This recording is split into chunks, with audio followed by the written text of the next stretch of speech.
BLM Kerala, Tamil Nadu, Pondicherry.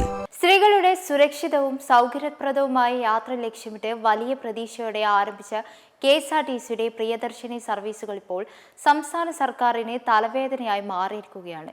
നിലവിൽ വനിതാ യാത്രക്കാർക്ക് അനുവദിച്ചിട്ടുള്ള സൗജന്യ സീറോ വാല്യൂ ടിക്കറ്റുകൾ പുരുഷ യാത്രക്കാർക്ക് നൽകി പണം തട്ടിയെടുക്കുന്നതായാണ് വ്യാപക പരാതി ഉയരുന്നത്. പുരുഷന്മാരിൽ നിന്ന് യാത്രാക്കൂലി പൂർണ്ണമായി ഈടാക്കിയ ശേഷം ഇലക്ട്രോണിക് ടിക്കറ്റിംഗ് മെഷീനിൽ സൗജന്യ ടിക്കറ്റ് പ്രിന്റ് ചെയ്ത് നൽകുകയാണ് ജീവനക്കാർ ചെയ്യുന്നത്. യാത്രക്കാർ ടിക്കറ്റിലെ വിവരങ്ങൾ ശ്രദ്ധിക്കാറില്ലെന്നത് മുതലെടുത്താണ് തട്ടിപ്പ് നടക്കുന്നത്. പുരുഷന്മാർ നൽകുന്ന ടിക്കറ്റ് തുക ജീവനക്കാർക്ക് സ്വന്തം കീശയിലാക്കുന്നതായാണ് വിവരം. കൂടാതെ മെഷീനിൽ രേഖപ്പെടുത്തുന്ന സൗജന്യ ടിക്കറ്റിന്റെ തുക സർക്കാരിൽ നിന്ന് KSRTCക്ക് ലഭിക്കേണ്ട തുകയായി കണക്കാക്കുകയും ചെയ്യുന്നുണ്ട്. ആലുവ പറവൂർ റൂട്ട് ബസ്സിൽ യാത്ര ചെയ്ത തമിഴ്നാട് സ്വദേശിക്ക് സീറോ ടിക്കറ്റ് വാല്യൂ ലഭിച്ചിരുന്നു. പിന്നീട് ടിക്കറ്റ് ശ്രദ്ധിച്ചപ്പോൾ കാര്യം മനസ്സിലാവുകയും KSRTC കൺട്രോൾ സെന്ററിൽ ഇമെയിൽ വഴി പരാതിപ്പെടുകയുമായിരുന്നു. പിന്നീട് തിരക്കായതിനാലും കാഴ്ചക്കുറവും ഉള്ളതിനാലുമാണ് ടിക്കറ്റ് മാറിയതെന്ന താൽക്കാലിക കണ്ടക്ടറുടെ വാദം പരിശോധനയിൽ തെറ്റാണെന്ന് തെളിയുകയും ചെയ്തിരുന്നു.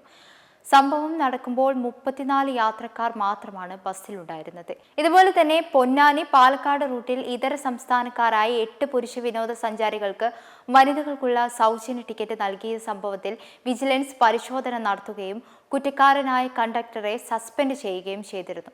അതേസമയം എറണാകുളം ഗുരുവായൂർ റൂട്ടിൽ സൗജന്യ ടിക്കറ്റ് നൽകിയത് ഒരു യാത്രക്കാരൻ ചോദ്യം ചെയ്തപ്പോൾ കണ്ടക്ടർ അത് തിരികെ വാങ്ങി പുതിയ ടിക്കറ്റ് നൽകി.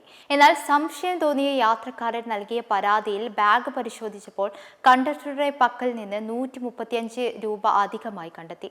ഇത്തരത്തിൽ പരാതി ഉയർന്ന സാഹചര്യത്തിൽ ശക്തമായ നടപടി സ്വീകരിച്ചു വരികയാണെന്ന് അധികൃതർ അറിയിച്ചു. കൂടാതെ സംസ്ഥാന വ്യാപകമായി നിരീക്ഷണം ശക്തമാക്കാൻ KSRTC വിജിലൻസ് വിഭാഗത്തോട് നിർദ്ദേശിച്ചിട്ടുണ്ട്. വിജിലൻസ് പ്രിയദർശിനി ബസ്സുകളിൽ പരിശോധന ഊർജിതമാക്കി കഴിഞ്ഞിട്ടുണ്ട്. മോട്ടോർ വാഹന വകുപ്പിലെ RTOമാരുടെ പ്രത്യേക സ്ക്വാഡുകൾക്കും പ്രിയദർശിനി ബസ്സുകളിൽ മിന്നൽ പരിശോധന നടത്താൻ നിർദ്ദേശം നൽകിയിരുന്നു. എന്നാൽ 789 ഇൻസ്പെക്ടർമാർ വേണ്ടിയിടത്ത് 311 പേരാണുള്ളത്. ഇവർ സ്റ്റേഷൻ മാസ്റ്റർ ഇല്ലാത്ത സ്ഥലങ്ങളിൽ ആ ചുമതലയും വഹിക്കുന്നുണ്ട്. ഇത്തരത്തിൽ ഇൻസ്പെക്ടർമാരുടെ കുറവ് പരിശോധനയ്ക്ക് തടസ്സമായി മാറുന്നുമുണ്ട്.